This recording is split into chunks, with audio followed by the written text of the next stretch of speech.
एक बार फिर से आपके अपने YouTube channel Anil study official में आपका स्वागत है। आशा करता हूं कि आप सभी लोग स्वस्थ होंगे, मस्त होंगे और आपकी तैयारी भी बहुत अच्छी चल रही होगी। नमस्कार दोस्तों, आज का हमारा टॉपिक है SSC GD कांस्टेबल एग्ज़ाम 2026 के लिए GK GS का प्रैक्टिस सेट नंबर 3। इससे पिछली वाली क्लास में हमने प्रैक्टिस सेट नंबर 2 जाना था, जिससे कि इम्पोर्टेंट बहुत ही क्वेश्चन जाने थे। यहाँ से आपको क्वेश्चन सीधे एग्जाम में देखने को मिलते हैं। तो चलिए बिना देरी किए हुए जानते हैं क्वेश्चन नंबर 1। क्वेश्चन नंबर 1 में कहा गया है कि भारत का राष्ट्रीय ध्वज किसने डिजाइन किया। भारत का राष्ट्रीय ध्वज किसने डिजाइन किया? तो भारत का जो राष्ट्रीय ध्वज डिजाइन किया था वो पिंगली वेंकैया ने किया था। किसने किया था? पिंगली वेंकैया, यानी कि इसका option number B correct answer होगा। इसके बाद अगला क्वेश्चन है क्वेश्चन नंबर 2। क्वेश्चन नंबर 2 में कहा गया है कि लौह पुरुष किसे कहा जाता है। तो लौह पुरुष किसे कहा जाता है? तो लौह पुरुष कहा जाता है सरदार पटेल, यानी कि सरदार वल्लभ भाई पटेल को कहा जाता है। किनको कहा जाता है? सरदार वल्लभ भाई पटेल को लौह पुरुष कहा जाता है, यानी कि इसका option number C correct answer होगा। इसके बाद अगला क्वेश्चन है क्वेश्चन नंबर 3। क्वेश्चन नंबर 3 में कहा गया कि पृथ्वी का सबसे कठोर पदार्थ कौन सा है। तो पृथ्वी का सबसे कठोर पदार्थ कौन है? वो हीरा, यानी कि इसका option number C correct answer होगा। इसके बाद आगे बढ़ते हैं और अगला क्वेश्चन देखते हैं। तो अगला क्वेश्चन है क्वेश्चन नंबर 4। क्वेश्चन नंबर 4 में कहा गया कि भारत का सबसे बड़ा राज्य क्षेत्रफल की दृष्टि से कौन सा है। तो भारत का जो सबसे बड़ा राज्य है वो क्षेत्रफल की दृष्टि से कौन सा है? तो वह है राजस्थान, यानी कि इसका option number B correct answer है। इसके बाद अगला क्वेश्चन है क्वेश्चन नंबर 5। क्वेश्चन नंबर 5 में क्या पूछा गया है? तो इसमें पूछा गया है कि भारतीय संविधान में कितनी अनुसूचियां हैं। तो भारतीय संविधान में कितनी अनुसूचियां हैं ये देखेंगे। तो भारतीय संविधान में 12 अनुसूचियां हैं, यानी कि इसका option number C correct answer होगा। आज का अगला क्वेश्चन आपकी स्क्रीन पर आ चुका है क्वेश्चन नंबर 6। क्वेश्चन नंबर 6 में कहा गया है कि रक्तचाप मापने वाला यंत्र कौन सा है। तो रक्तचाप मापने वाला यंत्र कौन सा होता है? तो रक्तचाप मापने वाला यंत्र होता है स्फिग्नोमोनोमीटर, यानी कि इसका option number C correct answer होगा।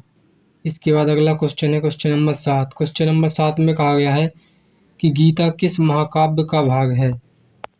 तो गीता किस महाकाव्य का भाग है? क्वेश्चन नंबर 7 में पूछा गया है।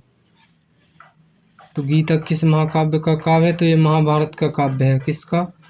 Option number B correct answer होगा। किसका है? महाभारत का, यानी कि इसका option number B correct answer होगा। इसके बाद अगला क्वेश्चन है क्वेश्चन नंबर 8। क्वेश्चन नंबर 8 में कहा गया कि सूर्य का सबसे निकट ग्रह कौन सा है। तो सूर्य के सबसे निकट ग्रह कौन सा होता है? तो वो होता है कौन सा? तो वो होता है बुध, यानी कि इसका option number B correct answer होगा। इसके बाद अगला क्वेश्चन देखते हैं। अगला क्वेश्चन है क्वेश्चन नंबर 9। क्वेश्चन नंबर 9 में कहा गया है कि भारतीय संसद के कितने सदन हैं। तो भारतीय संसद के 2 सदन होते हैं। पहला होता है राज्यसभा और दूसरा होता है लोकसभा। राज्यसभा को स्थायी सदन कहा जाता है और लोकसभा को अस्थायी सदन कहा जाता है।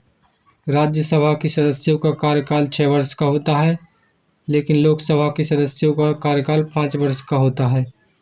लोकसभा को भंग किया जा सकता है, लेकिन राज्यसभा को भंग नहीं किया जा सकता है।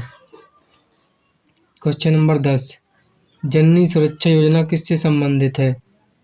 तो जननी सुरक्षा योजना जो संबंधित है मातृत्व, यानी कि माताओं से संबंधित है, जो गर्भवती माताएं बच्चों को जन्म देती हैं, यानी कि इसका option number B correct answer होगा।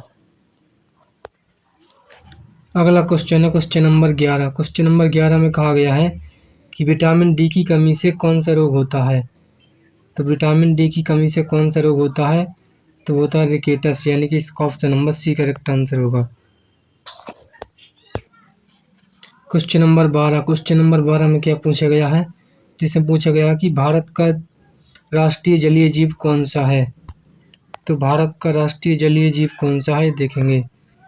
तो भारत का राष्ट्रीय जलीय जीव होता है गंगा डॉल्फिन, यानी कि इसका option number C correct answer होगा। इसके बाद आगे बढ़ते हैं और अगला क्वेश्चन देखते हैं। Question number 13। क्वेश्चन नंबर 13 में कहा गया है कि भारत का पहला उपग्रह कौन सा था। तो भारत का पहला उपग्रह कौन सा था, तो वो था आर्यभट्ट, यानी कि इसका option number B correct answer होगा। इसके बाद आगे बढ़ते हैं और अगला क्वेश्चन देखते हैं। तो अगला क्वेश्चन आपकी स्क्रीन पर आ चुका है, क्वेश्चन नंबर 14। क्वेश्चन नंबर 14 में क्या कहा गया, तो इसमें कहा गया है कि सत्यमेव जयते कहाँ से लिया गया है। तो सत्यमेव जयते जो लिया गया है मुंडक उपनिषद से लिया गया है। कहाँ से लिया गया है, मुंडक उपनिषद से, यानी कि इसका option number C correct answer होगा। इसके बाद अगला क्वेश्चन है क्वेश्चन नंबर 15। क्वेश्चन नंबर 15 में क्या पूछा गया है, तो इसमें पूछा गया है कि विश्व का सबसे ऊंचा पर्वत कौन सा है। तो विश्व का जो सबसे ऊंचा पर्वत है वो माउंट एवरेस्ट, यानी कि इसका option number B correct answer होगा। इसके बाद आगे बढ़ते हैं और अगला क्वेश्चन देखते हैं। तो अगला क्वेश्चन है क्वेश्चन नंबर 16। क्वेश्चन नंबर 16 में कहा गया है कि भारत का राष्ट्रीय फल कौन सा है।